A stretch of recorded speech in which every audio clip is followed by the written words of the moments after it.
Hi viewers, ఇప్పుడు మనకైతే time దొరికింది వీడియో తీసుకోవడానికి. చాలా ఇబ్బంది లేదు ఇప్పుడు మనకి, ఎందుకంటే గ్యాప్ ఉంది కదా. ఇంకా పోలీసు వాళ్ళు ఎప్పుడు వదులుతారనేది తెలియదు.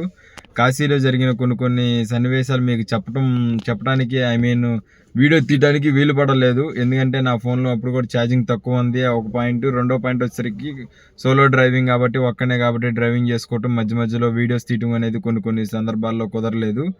ఇప్పుడు మీకు కాశీలో కొన్ని జరిగిన సంఘటనలు అనేవి చెప్తాను.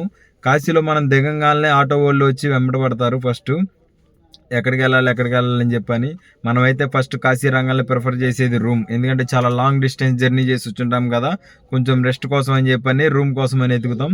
సో ఈ ఆటో వాళ్ళు ఏంటంటే చాలా తక్కువకే మిమ్మల్ని ఎలాగైనా ఆటో ఎక్కించాలని చెప్పని 50 రూపాయలైనా 100 రూపాయలైనా ఎక్కించుకుంటారు.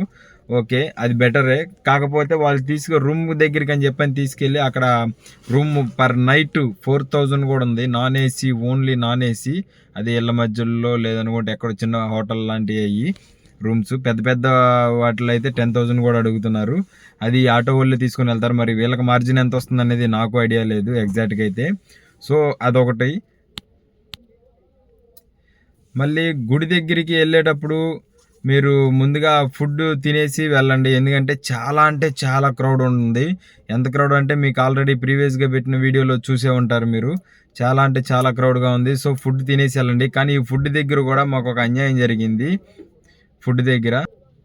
ఫుడ్ దగ్గర వచ్చేసరికి మా వాళ్ళు ఎవరు బయటికి రాలేము, చాలా బాడీ పెయిన్స్ అయ్యి ఉన్నాయంటే రూమ్లో రెస్ట్ తీసుకుంటున్నారు. సరే కదలే అని చెప్పని నేను పార్సిల్ తీసుకొద్దామని చెప్పని బయటికి వెళ్ళాను ఒక ఆంధ్ర ఫుడ్ ఉన్న దగ్గరికి. అక్కడికి వెళ్తే అతను పాసిపోయిన ఫుడ్ పెట్టాడు. ఎందుకంటే అది మనం చూడలేదు, అతను ప్యాక్ చేయమని చెప్పాను. అతను ఫుల్ అని చెప్పని ఫుల్ ఆటికి అమౌంట్ నేను పే చేస్తే సింగిల్ అంతా పెట్టి రైస్ ఇచ్చి అవే పార్సిల్ చేసి ఇచ్చేసేసి తోసేసాడు. కానీ ఆ రైస్ ఏమన్నా సరే సింగిల్ ఇచ్చినా కానీ బాగానే ఉందా అంటే వరస్ట్. సర్దిపడిపోయిన అన్నాన్ని ఇచ్చి, నిన్న వండి సర్దిపడిపోయిన అన్నాన్ని ఇవాళ పెట్టి ఇచ్చినట్టు ఇచ్చాడు. అదైతే చాలా వరస్ట్గా ఉంది రైసు. తర్వాత మిగిలిన వెజ్ పలావ్ ఒకటి తీసుకున్నాను, అదైతే పర్వాలేదు, బాగానే ఉంది. కానీ ఈ రైస్ అనేదే సర్దిపడిపోయిన రైస్ ఇచ్చాడు మనకి. కానీ వెనక్కి వెళ్ళి తిడదామని చెప్పని అనుకున్నా కానీ వెనక్కి వెళ్ళడానికి లేదు. ఆటో అతను వెళ్ళిపోయాడు అప్పటికే. నేను రూమ్ తీసుకొచ్చి ఉండేసరికి ఇంకా తప్పలేదు తినడానికి, ఇంకా తప్పకుండా తినక తప్పలేదు. ఎందుకంటే మన స్టేట్ కాదు కాబట్టి ఇక్కడ మనకు నచ్చినట్టు ఫుడ్ ఉండదు. కానీ వీళ్ళు వండటం మటుకి ఎప్పుడు వండి పెట్టాడో కానీ తెలీదు. చాలా వరస్ట్ ఫుడ్.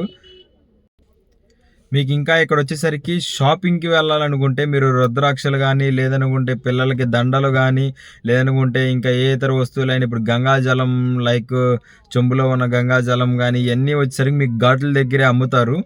చాలా మీరు బార్గెన్ చేయొచ్చు, ఇబ్బంది ఏం లేదు. వాళ్ళు 300, 500 అని చెప్పని చాలా ఎక్కువగా చెప్తారు. నేనైతే మటుకి చాలా బార్గెన్ చేసి 20 రూపీస్ చెప్పిన దాంట్లో 10 రూపీస్కే తీసుకున్నాను. 100 రూపీస్ చెప్పిన ఏ వస్తువైనా 50 లోపే తీసుకున్నాను తప్పితే అంతకుమించి నేను ఎక్కువగా కూడా పెట్టదలుచుకోలేదు. అంతకుమించి తక్కువగానే తీసుకున్నాను నేను ఏదైనా కానీ. వాళ్ళైతే మటుకి చాలా హై డిమాండింగ్గా ఉంటారు. కానీ మీరు అడగండి, ఇబ్బంది ఏం లేదు. మీరు మినిమం క్వాంటిటీ తీసుకుంటారు కాబట్టి ఏది తీసుకున్నా కానీ మీరు బార్గెన్ చేసి అడగొచ్చు. ఎంతకు అడగాలనుకున్నా వాళ్ళు 500, 600 చెప్పినా కానీ మీరు బార్గెన్ చేసి అడగొచ్చు. హాఫ్ రేట్ లోపే అడగండి, ఎందుకంటే వాళ్ళు ఇస్తారు. అది గిట్టుబాటు అయ్యే ధర వాళ్ళకి. కాకపోతే వాళ్ళు కావాలని చాలా ఎక్కువగా అడుగుతుంటారు. ఎందుకంటే మనకి లాంగ్వేజ్ ఇష్యూ ఉంది ఇక్కడ. లాంగ్వేజ్ ఇష్యూ అనేది మనం మాట్లాడలేము. వాళ్ళది హిందీ అంటే హిందీ కూడా కాదు, వాళ్ళ ఓన్ లాంగ్వేజ్ ఉంటుంది. ఆ స్టేట్, యూపీ స్టేట్కి సంబంధించి కొంతమంది ఓన్ లాంగ్వేజెస్, వాళ్ళ తండాలకు సంబంధించిన లాంగ్వేజ్ ఉంటుంది. సో మీరు హిందీ మాట్లాడినా నో ప్రాబ్లం, ఇంగ్లీష్ మాట్లాడినా no problem, they can understand. వాళ్ళు అర్థం చేసుకోగలరు ఎంతో కొంత. అలా అని చెప్పని అదే ఆసరాగా తీసుకొని వాళ్ళు మీ దగ్గర ఎక్కువ లాగాలని చెప్పని చూస్తారు. సో మీరైతే చాలా బార్గెన్ చేయండి. 100 రూపాయలు చెప్పిన వస్తువుని 50 రూపాయలు లోపే అడగండి, ఏదైనా కానీ ఖచ్చితంగా ఇస్తారు వాళ్ళు మటుకి. దర్శనం అయిపోయేసరికి మాకు నైటు 1 గంట దాటేసేసింది ఆల్మోస్ట్. గుడి అయితే మటుకి 1 గంట దాకా ఉండిద్దంట. నాకు తెలీదు, నేను తర్వాత కనుక్కున్నాను. 1 గంట దాకా గుడి ఉండిద్దంట దర్శనము. తర్వాత మళ్ళీ తెల్లారుజామున 4ంటికి ఓపెన్ చేస్తారంట టెంపుల్ని. మహాదేవుడు నిన్న నేను చూసినప్పుడైతే మటుకి ఎలాగున్నాడంటే మొత్తం భస్మం మొత్తం శివలింగం మీదే ఉంది మొత్తం. చూసి దర్శనం చేసుకొని బయటకు వచ్చాము మేము. దర్శనం చేసుకొని బయటకు వచ్చిన తర్వాత ఆటోలోళ్ళు తగులుతారు. మనకి జస్ట్ 2-3 కిలోమీటర్స్ ఉన్నా గానీ వాళ్ళు 300, 400 అని చెప్పని అడుగుతారు. తీసుకెళ్ళి వదిలిపెడతాను జస్ట్. కానీ మనం నడవడానికి అంత ఓపిక ఉండదు. ఎందుకంటే ఆల్రెడీ క్యూ లైన్‌లో చాలా అంటే చాలా సేపు నుంచొని ఉండాల్సొస్తుంది. ఎంత సేపంటే దేవుడా! బయట చూసింది ఒక ఎత్తయితే మీరు ప్రీవియస్ వీడియోలో, ఇప్పుడు లోపల చూస్తుంది అసలు ఇంకా ఇంకొక ఎత్తు అది. అంత రష్‌గా ఉంది బాగా లోపల. మందిరం వచ్చేస్తుంది అని అనుకుంటాం కానీ ఇంకా లోపల ఇంకా మందిరం ఉంటది. దాని లోపల ఇంకో మందిరం. అలా ఎళ్తానే ఉన్నాం. ఎక్కడ మందిరం వచ్చిద్దని చెప్పనంత ఇదైపోయాం. చాలా అంటే చాలా నీరసం వచ్చేసింది నాకు. తర్వాత ఇంకెలాగోలాగా బయటికి హర హర మహాదేవ్ అనుకుంటా దిగి ఎట్టగట్ట నడుచుకుంటా వచ్చాను రోడ్డు మీదకి. వచ్చిన తర్వాత ఆటో అతనితో చాలా అంటే చాలా బార్గెయిన్ చేసి రూ. 150 ఒప్పించగలిగి రూమ్‌కెళ్ళాను నేనైతే మటికి.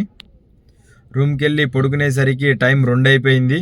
ఇంకా పడుకొని నిద్రపోయాను. ఇక తెల్లారి మార్నింగ్ 9:00 దాకా అయితే అస్సలు నిద్ర లేగవలేదు. నిద్ర లేచిన తర్వాత ఫ్రెష్ అప్ అయిపోయి రెడీ అయిపోయి షాపింగ్‌కి అని చెప్పని వెళ్ళాను. షాపింగ్‌కెళ్ళి ఏమేమి కొనాలో అయన్నీ కొనేసేసుకున్నాను. ఇంకా మధ్యాహ్నం ఆఫ్టర్‌నూన్ నుంచే ఇక స్టార్ట్ అయిపోయాను. ఇక అయోధ్యకి ఇంకా బయలుదేరిపోయాను. ఓకే, మరిన్ని వీడియోస్ కోసం please do subscribe all in one channel.